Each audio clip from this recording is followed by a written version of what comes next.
Thank you so much, and please welcome our last session for today, which I believe will be really beneficial for you to listen to, because we're going to talk about crypto winter in a global recession. Micro view today this topic will be discussed by Gareth Soloway, President and CFO, Chief Market Strategist in InTheMoneyStocks.com. Please give him a big hand. Louder, please. This fireside chat today will be moderated by Michelle Makori, Editor-in-Chief, Kitco News, and David Lin, Anchor at Kitco. By the way, is it right, Kitco? Or how should I pronounce it? Kitco, right? Is it? Sorry? Kitco. I'm really sorry. Kitco. Kitco, the Please. in precious metals coverage. Okay. And of course, leading the charge in cryptocurrency coverage as well. Amazing. Thank you so make much. sure Right you check now, us I out, don't know. kitco.com. Please give a big hand to amazing speakers and be attentive. Thank you.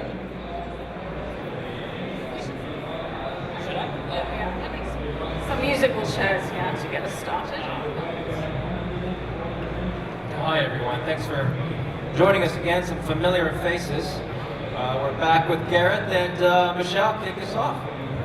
All right, yes, good to be back. So, Gareth, we're all sitting on the edge of our seats waiting for the latest CPI data, the latest inflation data from the United States. Expectations are for it to be at 8.1%. David is clearly very rattled, Literally at the edge of what my we seat. get from this inflation report. But the broader point, Gareth, is that we have a scenario where the whole world is waiting to see how the US Federal Reserve responds to the increased inflation in the United States at 40-year highs. And we have a situation where Jerome Powell, Fed chair, essentially has so much power. We have an unelected official who is not really reporting to a body that's not really accountable to anyone in terms of voters, controlling so much of the world. So, with that background, as we wait for the latest CPI data, what is your outlook in terms of what you see the Fed doing? Yeah, so I mean, you're right that Jerome Powell has, I mean, arguably one of the most, if not the most powerful man in the world at this point. And I think right now we're looking at this CPI data, and the whole world is hoping to see a decline, a lower than expected CPI number. I think estimates are 8.1%, but I think the markets and investors want to see like 7.9, something in that vicinity. And if that happens, you will see a big bounce in crypto, you will see a big bounce in the stock market, and the dollar will fall. And I think the Fed secretly wants to, I mean, obviously they want inflation to come down, but one of the keys is recognizing that they can't talk or we can, right? And I think we all understand that, is that if they show any weakness, the market reads into that, and what do we see? We see the markets ripping to the upside. So, you know, we always hear how the Fed officials, even I think just as early as yesterday, they were talking like, oh, it's not, we have to keep raising, we have to keep raising. Well, they have to say that, but at the same time, you have central banks around the world calling the Fed and saying, listen, you're causing our currency to crash. You're causing things to break in our system. And so I think you have to think that Jerome Powell is hopefully nervous, hopefully aware of the damage that can be done here. And I truly think that the Fed has to be extremely careful here. I think there's stats that show how much money people saved during COVID, right? And I worry that the Fed is hiking rates because the economy, the jobs numbers are staying strong. But what happens when people run out of that money? And I worry that the Fed will have hiked rates too high, too fast, and then you have a cliff dive in consumer spending. Gareth, how much faith can we have in the Fed, which called inflation transitory? Let's not forget that. And that has arguably been so behind the curve. As we were seeing this loose monetary policy, unprecedented fiscal and monetary stimulus, and people were saying the Fed needs to catch up. So do you really have faith that the Fed can get the US economy back on track, tackle inflation, and create the soft landing that people are hoping for, or a not so hard, brutal crash down in your face landing? I don't have a lot of faith in the Federal Reserve, and I know it's scary, right? I mean, this is the body that's supposed to be helping the economy kind of stay on an even keel, yet all they do is miss the mark, right? You mentioned transitory, you go back to 2009 and 2008, and they were late to coming in to rescue, and you had to see Lehman Brothers fail and things like that. And so the Fed has notoriously been off the mark continually, yet they're the people that have the most control, the most power over our financial system. So I think as investors, we always have to be aware of that. Never put blind faith in anyone, not myself, not the Fed, not anyone else, and always plan for the unforeseen, right? So for instance, I talk about in holding gold, physical gold. I don't hold physical gold because I'm like, oh, I like hoarding gold. It's because in my life, I want to plug every hole that's a risk. And holding physical gold, if I were to wake up one morning and say, hey, listen, the system's down, the banks are closed, then you know what? I still have some sort of form of payment. And I think we have to realize that we can't trust the Fed. We can't necessarily always trust banks. We hope it all works out, but have an insurance policy on every angle. So Gareth, to Michelle's point about inflation data being a huge factor in driving prices, I mean, that's absolutely true. The whole world is literally on the edge of their seats right now, waiting for data to come out in 25 minutes. How would you be positioned ahead of this data, given inflation expectations are slightly lower at 8.1%? Given your own expectations, how would you play eco data? So, in all fairness, I mean, I run a fund, and the fund is positioned slightly long right now, and the thought process here is that we've seen a lot of downside recently, and every time the market gets excited, so we've seen past things, right? So we've seen the jobs data, the markets were rallying up, and then, oh, it's going to be weak jobs data, so let's rally ahead of time. Well, what we haven't seen this time is the market rallying up in hopes of a Fed pivot because of a weak CPI number. And when I see the opposite occur, I'm a contrarian through and through, and when I see people selling and fearing that it's going to be a bad number, I tend to look to buy into that fear. And again, I'm very much doing what the opposite is. So I am positioned a little bit on the long side at this point. So do you anticipate a pivot then? And if so, when? Because we've been chatting to a lot of people at this conference, and the general sentiment is, although Powell is channeling his inner Paul Volcker, who of course was the one that helped the U.S. tackle inflation in the late 70s, he isn't going to let things completely break, and he will succumb to the pressure. And a lot of the people that we're speaking to are anticipating a Fed pivot or a Fed pause sometime in the first quarter of next year. What are your thoughts? So I do think the Fed is going to pivot, I think even by the end of this year, but I think it's important to recognize what the pivot is. It's instead of doing 75, 75 and keep doing 75, the market will be happy enough with a 50, right? It's the beginning of the downslope where the market and investors can start to anticipate that eventually we get to zero. And then I honestly think they'll keep rates where we are for a long period of time. Longer, just again like they always do, longer than they should. And that's going to be an issue because you're going to have this economy where you have higher inflation, right? And inflation will come down. We're going to see it come down. You can see commodity prices already coming down, but it's not going back to 2%. And that's going to be the tricky thing that the Fed has to deal with now is that what happens when we're for 5 years straight, we stay around 3 or 4 or 5% inflation, yet the economy is starting to go into a deeper and deeper and deeper recession. The Fed's not going to want to print money, but eventually I do believe that we'll get a bad enough scenario where they have to again. So cryptocurrency detractors say that the reason we've had a crypto boom is because we've had the longest period of low interest rates, that the cryptocurrency market cannot survive with high interest rates and and excess liquidity being drained from the market, and this is why we're not going to see the bull rally that people are anticipating because it's different to previous Bitcoin cycles, that it's operating in a different macro environment. So forget the idea of another bull run picking up, given it's different this time. What are your thoughts? So it is different this time, meaning that this is the first bear market where the Fed's not printing money. So that is going to make it, for me, a longer bear market, so we all should be prepared for that. And I think it could be a deeper bear market as well.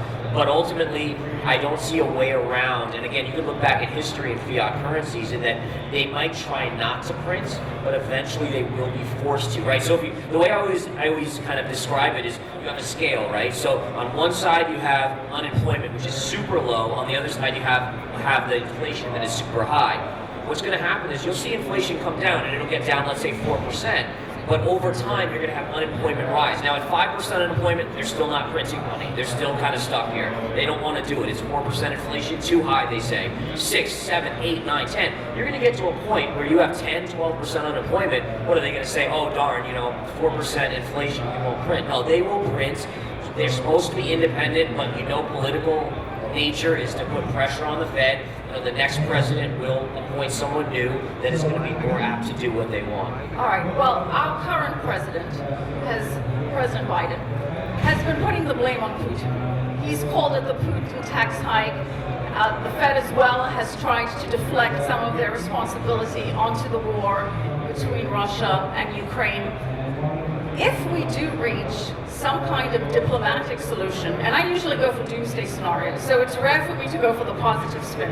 If we do reach some kind of diplomatic solution, is that enough to break the crypto winter, to turn things around, to release supply chain issues? Could that be a game changer? I don't believe so. I think that any solution with Russia and Ukraine is going to help a little bit, but I think the wage pressures are what's going to keep inflation high. And one of the things to keep in mind is, like, all of a sudden in the U.S. we have scenarios where people that were making $10 an hour are now making $20 an hour. Well, if you sell widgets or if you sell whatever you sell, you can't just double your price overnight, even though you have to pay your employees more money or double. So what you do is you raise the price of that widget by, let's say, 10% this year, then again next year 10%, and eventually you get your margins back in alignment, but you take a little hit of earnings in the near term. Just to jump in here, because you mentioned something very important. There's two things that have been unprecedented with what you just said. First, we're entering a recession and inflation is still high. That's never happened before. Usually when you go into a recession, inflation comes down. Yeah. The second thing is that the Fed is raising interest rates through a recession. And my mic cut off. They've never in the history of the Federal Reserve done that. So these two unprecedented factors, how's that going to play into the markets? So I think number one is the scariest thing is stagflation, right? Where you have inflation, but then you have a slowing economy. And the reason why stagflation is so scary is because usually, like David mentioned, is you have inflation, which means prices are going up, but usually it's in a good economic period where people are making more and more money, so they can tolerate inflation, right? If the price of an apple goes to $1.10 from $1, you can afford that. When you have a downswing in the economy with inflation, people are losing jobs and things are going up, prices are going up. So that's the worst case scenario, and I do think that's a risk at least for a few years in terms of happening. And then what was the other point? The other point is that the Federal Reserve is raising interest rates into a recession. Okay, that's doubly bad for equities. That's right. That's right. And you're going to see that, right? I mean, the S&P's down 25% already this year. I do think this is the beginning of a protracted, a long period bear market. I've referred people to look at the Brazil chart over the last, since 2003.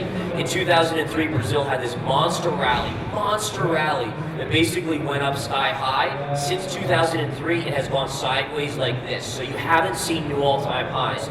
Look at the Hang Seng market, same thing. So a lot of these economies had these monster moves, and then you see how much consolidation it took for them to kind of digest those moves. I do think that the U.S. is going into that period, and I don't expect new all-time highs in the stock market on the S&P for years to come. By the way, that doesn't mean that there's not opportunities. Remember, bear markets are the best place to find opportunities.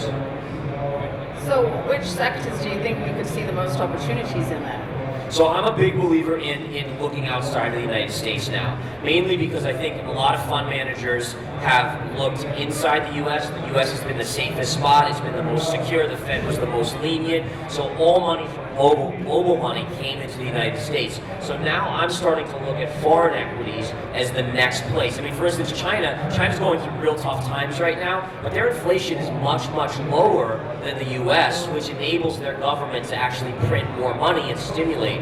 And the question I have is, they're going through this horrendous housing market collapse. And the question I would say is, can the government respond and do something like our government and our Fed did in 2009? And could you have that be the next bull market? Just something to ponder. On the global front, with the high inflation and the Fed raising rates and the geopolitical uncertainty, we've got the dollar really hitting highs, stronger than the pound, parity with the euro.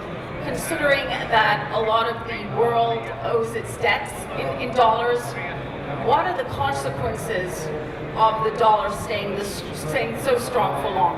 I mean, a strong dollar kills corporate profits, right? I mean, number one, if you're in the stock market like I am, you have to realize that so many companies are global now, so they're taking payments in yen, in yuan, in euros, and when they transfer that back into US dollars, currencies have adjusted very quickly, so they're getting less money in US dollars. So it hurts global economies with the strong dollar, and it also hurts corporate profits, and ultimately that's just another headwind. And we saw the Bank of England recently get involved. I mean, they're obviously, the UK is doing a bunch of different things, including major tax cuts, so there's putting a lot of pressure on their currency as well. But I expect more breakages in the system, and this is one of the reasons why I'm so scared about the hikes that the Fed's putting in and being so aggressive, is that you have this global connection with all of these countries, and if you break one thing, it's like a domino effect, and you can see a big breakdown in the system. So when we talk about a breakdown in the system and a potential trigger for that, whilst the US dollar may be king at the moment, may be strong, I like to say the cleanest shirt in the dirty laundry basket when you compare it to other fiat currencies. There is a concern that this does cause the system to crack. It causes a bifurcation of the global monetary system, and it ultimately results long-term in the dollar losing its status as the king of global reserve currencies. You're nodding in agreement. Yeah, I do think that's going to happen. I think the mistake most people make is thinking that it's overnight. Like last year with the crypto conference here, the big thing was, oh, the dollar is going to be worthless, so you got to be in Bitcoin. And what we have to remember is that number one is reserve currencies. There generally is a lifespan, right? Cycles for reserve currencies. So you can go back historically and actually look at different reserve currencies throughout the global world. And actually see that it's usually about 100 to 120 years that a normal currency remains the reserve currency. The US dollar is getting towards the end of that cycle, and you can already see it with what's going on with Russia and China. They're starting to make these inroads into using yuan or other currencies out there. So I do think that ultimately the dollar is displaced. I think, again, most likely the digital yuan could be that next one. I don't think it's a Bitcoin type thing, mainly because I think Bitcoin is, for me, a digital gold. But I do think that the reserve currency of the U.S. over time, and please understand that it's not going to happen in the next 2 years, right? We're still the cleanest shirt, as you said, in the room, but over time it will start to degrade. In the dirty laundry basket. Dirty laundry, that's I have right. one more question, and I'll pass it over to Michelle to close off the discussion, and then maybe one or two questions from the audience. We can't ignore the possibility of nuclear war at this point. President Biden has recently said, very strong words, that we have not seen the prospect of nuclear Armageddon since the Cuban Missile Crisis of the 1960s. As a trader, is this something you actually pay attention to? How much of this talk is bluster? How much of this talk has significant material impact on prices? So it does have a small impact on prices, whether it's Bitcoin or stocks. But I think it's important to recognize, as a trader, everything I do is probabilities, right? So what's the probability of X or Y occurring? And with me, it's basically using that and saying, if there's extra fear because of this, I'm going to use it as a buying opportunity in certain sectors, as the probabilities of Armageddon are very small. And I always remind myself, if Armageddon really happens, does it matter if I lost on the trade anyways? You can trade from your bunker. Yeah. Maybe buy stocks in the nuclear bunker That's right. manufacturers. That's right. That's the trader anticipating nuclear war. All right. Well, Michelle, do you have any final thoughts, questions? I think it's time we open it to our audience for some questions, and then we'll wrap up with final thoughts. Anybody? We have a question in the back. The lady there with her hand up.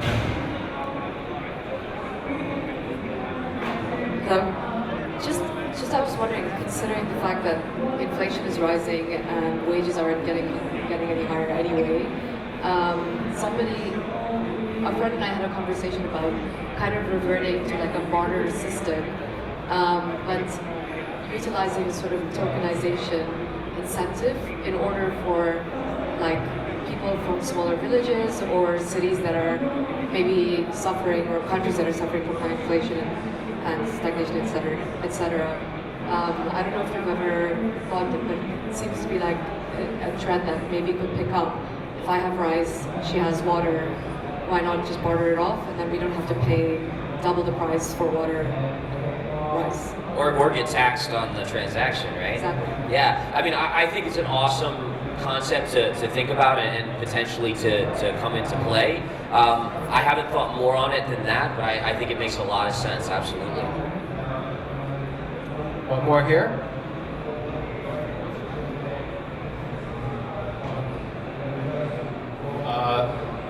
Yeah. Hi. Till when you see the interest rates keep on increasing or near term they will come to about all the increases that have taken place, because it's been quite regular, that the rates have gone up and that has caused a lot of problems.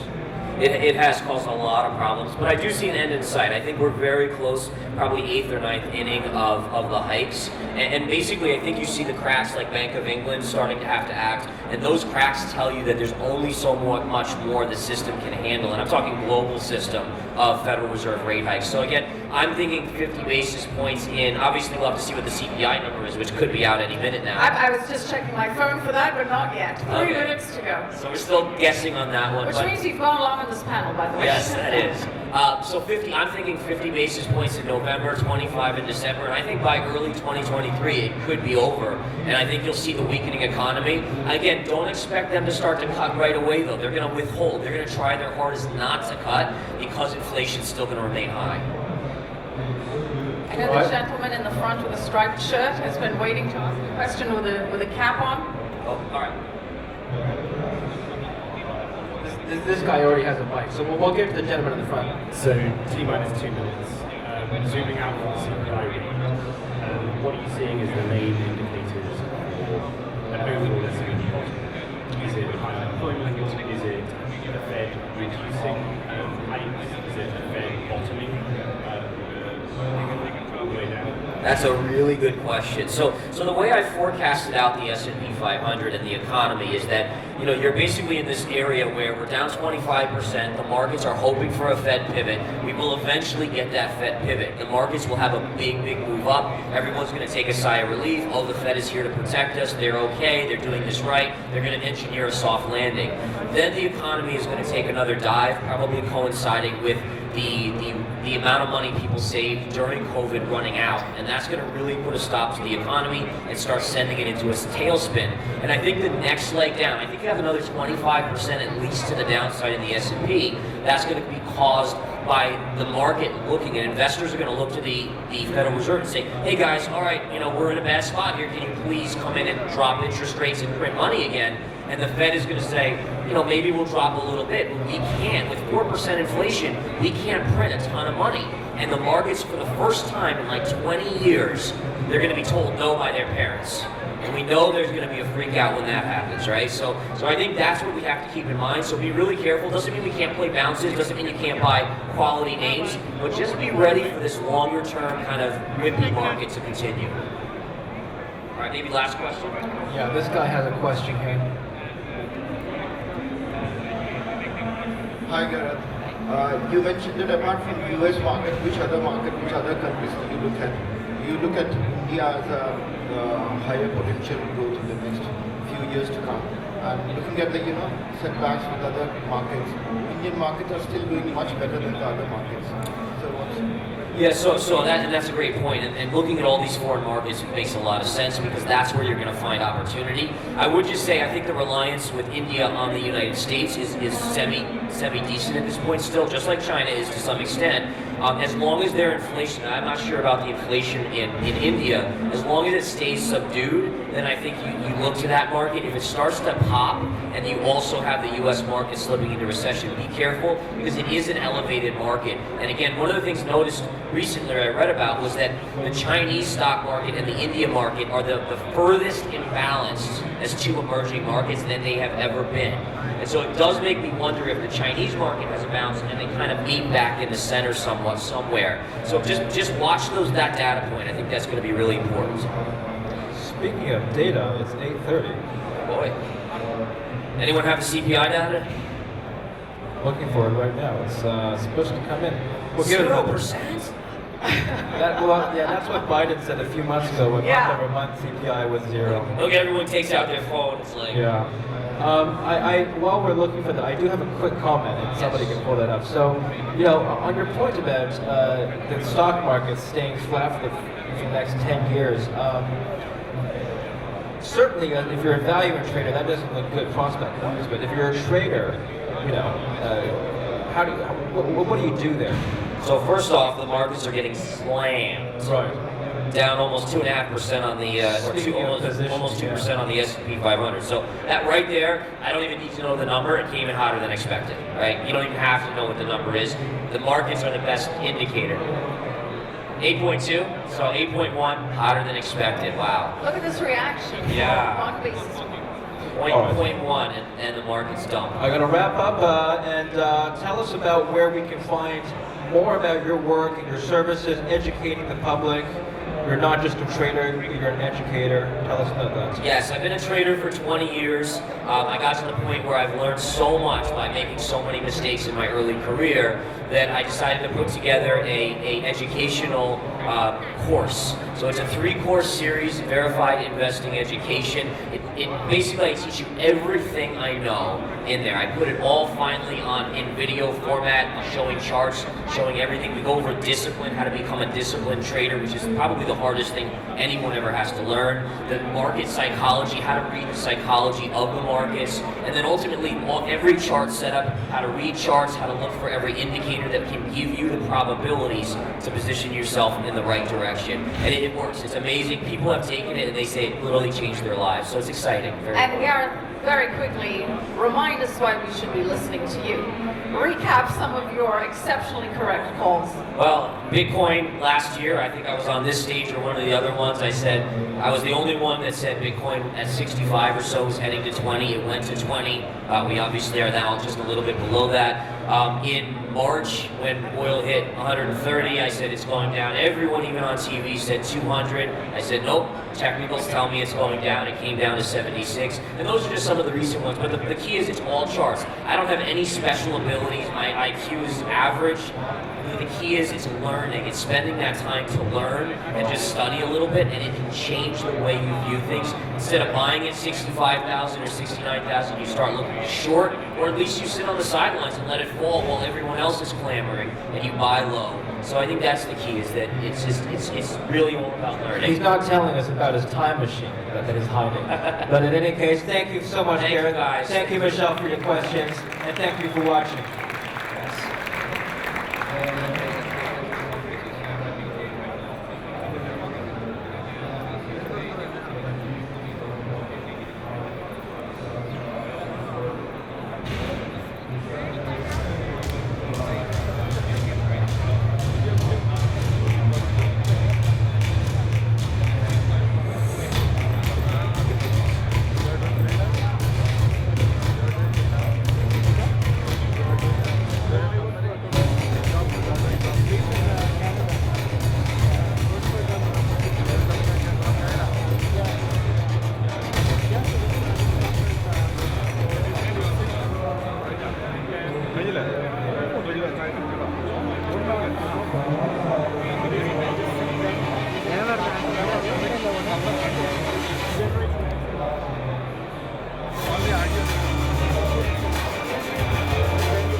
Thank you.